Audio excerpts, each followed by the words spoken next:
Coucou tout le monde, j'espère que vous allez bien. On se retrouve en direct de mon lit carrément. Je viens à peine de me réveiller, il est 9h passé et je me suis dit que c'était le bon moment pour introduire ce vlog. Donc bienvenue dans ce vlog. Regardez-moi ça.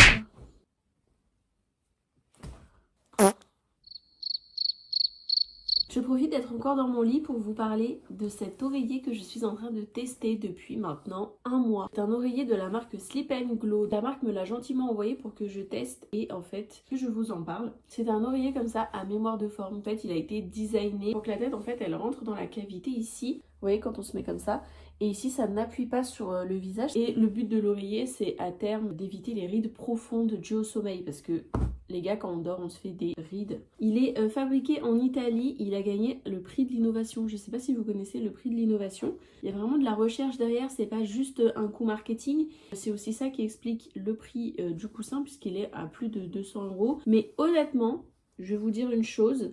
Je vais pas vous mentir, je ne sais pas si moi, je les aurais mis. Mais une chose est sûre, c'est que je trouve que malheureusement, on néglige beaucoup trop notre sommeil. Je sais plus c'est quelle statistique, une fois j'avais déjà entendu, qui disait que on passait je sais plus combien de temps à dormir. C'est immense. Et quand je pense que la plupart des gens, dont moi, qui n'avons pas forcément les moyens, qui ne sont pas éduqués là-dessus, on dort pas sur des matelas de ouf, on dort pas avec des oreillers de ouf. Vous voyez, quand on va à l'hôtel et qu'on se sent reposé, qu'on dit ouais j'ai trop bien dormi, et ben en vrai on devrait avoir ça à la maison parce que c'est hyper important. Mais bon, bah on le fait pas. Des fois par faute de moyens, des fois parce que bah on préfère investir dans des trucs nuls, alors qu'en vrai, pour moi c'est de la santé. Pour l'effet des rides, je pourrais pas vous dire, mais par contre c'est vrai que le visage est moins froissé le matin, ça c'est clair et net. Si jamais vous voulez vous faire plaisir en prenant ce petit coussin, sachez que j'ai un code promo pour vous, donc merci beaucoup déjà. Je reprends en voix off car à ce moment précis, quelqu'un essayait de m'appeler et vu que je suis bête, j'ai parlé au-dessus mais ça ne servait à rien puisque le micro était coupé. Et du coup, je vous disais que j'avais pour vous un petit code promo, c'est Emily Alves 10. Si jamais vous êtes intéressé pour tester l'oreiller, il vous permet d'avoir moins 15 € sur les oreillers et les couettes et moins 10% sur tout le reste de la boutique.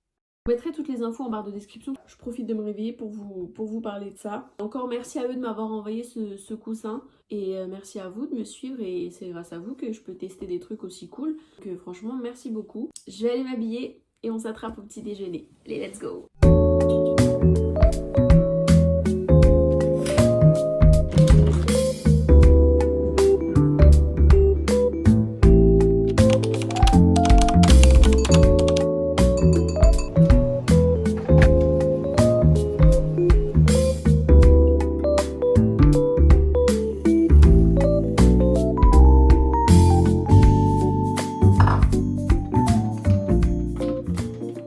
Bon bah finalement on se retrouve un petit peu plus tard, vous le voyez, je me suis préparée, j'ai fait ma petite toilette du matin, etc. Alors par contre, vous allez le voir, je change pas de tenue, moi je reste à la maison, donc en vérité ça me dérange pas de rester dans mon pyjama. Je sais qu'il y a des gens que ça peut choquer parce que c'est pas parce qu'on reste à la maison qu'il faut rester en pyjama. Moi je considère que mes pyjamas c'est un peu des habits de maison, donc bon je m'en fous. Bref, on va pas faire d'épilogue sur le fait que je reste en pyjama chez moi ou quoi ou qu'est-ce. Voilà. Qu'est-ce que je vais faire? Il est... Quelle heure il est? Attendez, je vais prendre mon téléphone. Hop.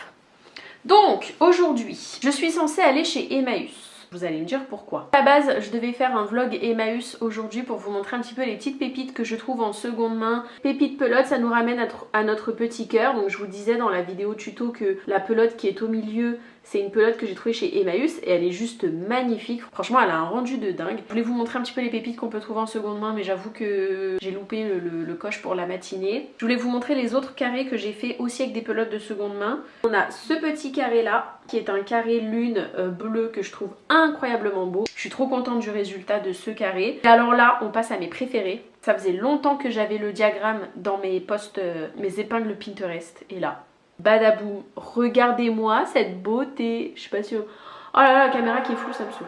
Lui, vous pouvez être sûr que je vais le décliner en toutes les couleurs. J'ai vu la version avec des pétales rouges, trop beau. Bleu, c'est trop beau. Rose, c'est trop beau. Franchement, j'adore. Ceux-là, encore une fois, pareil, hein, 100% seconde main. Donc franchement, on peut faire des pépites avec des pelotes pas très chères. Alors cela je m'en occupe plus tard parce qu'il faut déjà que je vous fasse le tuto. Parce que j'ai partagé le diagramme en story Instagram. N'hésitez pas à me suivre sur Instagram si vous voulez des exclus d'ailleurs. Mais j'ai partagé le diagramme sur Insta. Il y a pas mal de monde qui m'ont demandé le tuto parce que vous n'êtes pas forcément à l'aise avec les diagrammes, ce que je peux comprendre. En plus celui-là était pas facile, je crois que je l'ai recommencé 2-3 fois avant de bien maîtriser. Nous aujourd'hui on va se concentrer sur les carrés cœurs roses que j'ai commencé à faire. Donc j'en ai 2 à bloquer. Je vais vous montrer après comment je les bloque. J'attends un colis, on va pas chez Emmaüs et aujourd'hui on va confectionner ensemble le petit gilet. En plus, je vous en reparle après, encore une fois, mais je vais quand même le dire. En plus je voudrais le doubler. Parce que étant donné que c'est des fils de seconde main, que j'ai pas forcément toujours les étiquettes, la compo et tout, je suis pas sûre tout le temps que ça pourrait aller à un bébé machin, même si je sais que les bébés ont souvent des bodys donc ça frotte pas directement sur la peau, mais bon, je sais pas. Peut-être que je vais coudre une doublure, faudrait que j'aille voir à la mercerie à côté de chez moi s'ils ont une doublure qui irait bien avec la couleur. Je sais pas encore. Déjà je vais assembler les carrés, ensuite on verra. Qu'est-ce que j'avais à dire d'autre sur la journée? Rien. Bon, en tout cas, je vais aller m'occuper de ça. Vous allez me suivre tout le long de la création de ce petit gilet. Et voilà. Donc ça, c'est les carrés qui ne sont pas bloqués. Et ça, ce sont les carrés bloqués. Ceux-là sont bien plats, bien jolis, alors que eux rubiquent un petit peu, etc. En fait, ce que je fais, c'est que j'allume ma centrale vapeur. Comme d'habitude, attention, tout ce qui est vapeur. En tout cas, vous faites attention. On va venir tout simplement appliquer de la vapeur. Jamais directement sur le carré, mais à quelques millimètres de hauteur, quelques centimètres. Ça va détendre le fil déjà de lui-même et ensuite il n'y a plus qu'à tirer un petit peu sur les angles histoire de bien les former. Donc moi j'ai qu'une main là, c'est pas hyper pratique. Mais en vrai ça se fait assez facilement, vous voyez, même à une main on peut le faire. Et vous voyez la différence entre lui et lui. Donc là tous mes carrés sont prêts pour l'assemblage. Et ben let's go, on passe à l'assemblage. Pour la forme du gilet, en vrai je vous ai déjà montré plein de fois. Le dos il va être composé de 4 carrés granit, donc 1, 2, 3 et 4. Donc on n'oublie pas que c'est pour un bébé. Et la partie avant, du coup, ce sera 2 carrés côté gauche et 2 carrés côté droit. Je vais d'abord assembler ici et ici, ici et ici. Une fois que j'aurai les 2 morceaux, je vais assembler avec une couture ici. Ici, je vais assembler ici et ici, ici et ici. Une fois que l'avant formera 2 bandes, je vais venir mettre sur le dos et je ferai une couture en haut qui correspondra à l'épaule.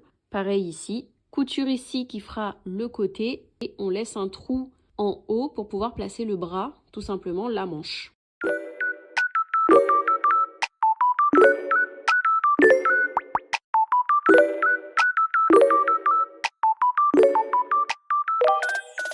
Let's go à la mercerie. Il est déjà 18 h. Entre temps j'ai appelé ma soeur et tout, elle avait un petit coup de mou, mais voilà.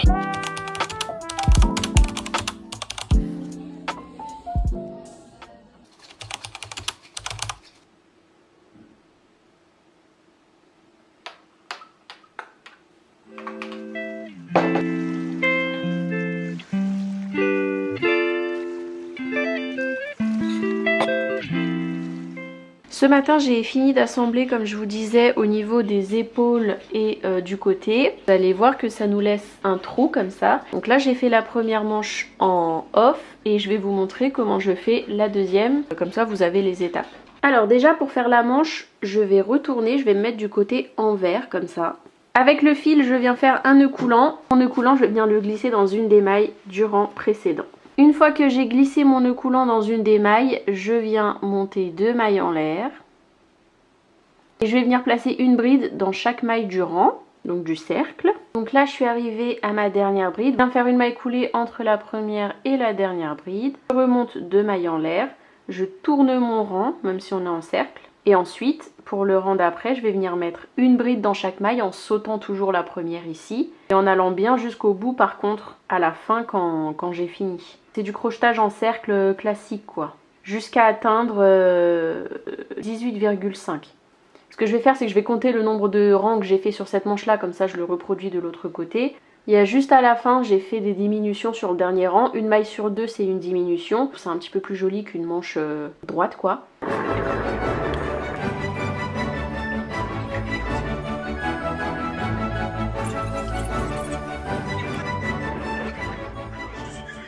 J'espère que vous m'entendez bien parce qu'il y a la machine à laver qui tourne derrière, donc je sais pas si ça fait beaucoup de bruit ou pas. Voilà, du coup le gilet terminé. J'ai passé la vapeur sur les manches, du coup il est bien souple, il est vraiment trop mignon. Je sais pas du tout par contre s'il irait vraiment à un bébé parce qu'en fait il n'y a pas trop d'encolure Je sais pas vraiment si ça pourrait rentrer. J'ai caché tous les fils, vous voyez, l'intérieur est nickel. Mais comme vous pouvez le voir, il n'y a pas de doublure. Je vais expliquer pourquoi il n'y a pas de doublure. Hier, quand je suis allée à la mercerie, en fait, j'ai demandé de la matière polaire. Polaire mais fine. En gros, elle m'a expliqué que c'était pas hyper adapté au bébé et tout. Et moi, vu que je suis ultra novice dans la couture, j'ai écouté. Elle m'a proposé une autre sorte de polaire mais qui était vachement épaisse, que j'ai pas du tout aimé. Elle m'a dit que je pouvais également doubler avec autre chose que de la polaire, par exemple du coton. C'est juste que ce sera un peu moins chaud. Donc au final, elle m'a montré du coton comme ça. En fait, j'aime pas du tout. Je me suis dit, vous savez quoi, c'est pas grave.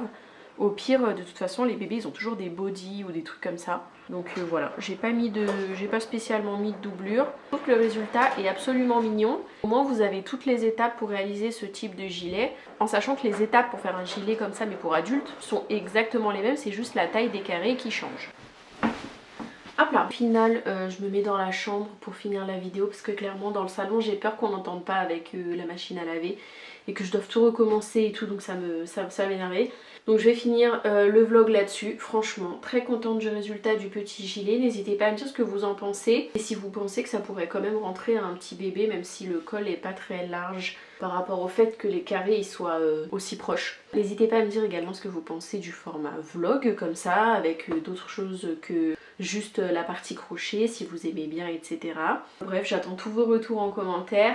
N'oubliez pas de checker la description, je vous mettrai le lien pour l'oreiller pour les personnes que ça intéresse. L'oreiller dont je vous ai parlé en début de vidéo. Je vous mettrai également le code promo en barre d'infos. En tout cas, j'espère que ce format vous plaît. J'ai hâte de faire les prochaines vidéos. Et puis bah du coup, en attendant une prochaine vidéo, je vous fais plein de gros bisous. Et puis je vous dis à la prochaine. Ciao!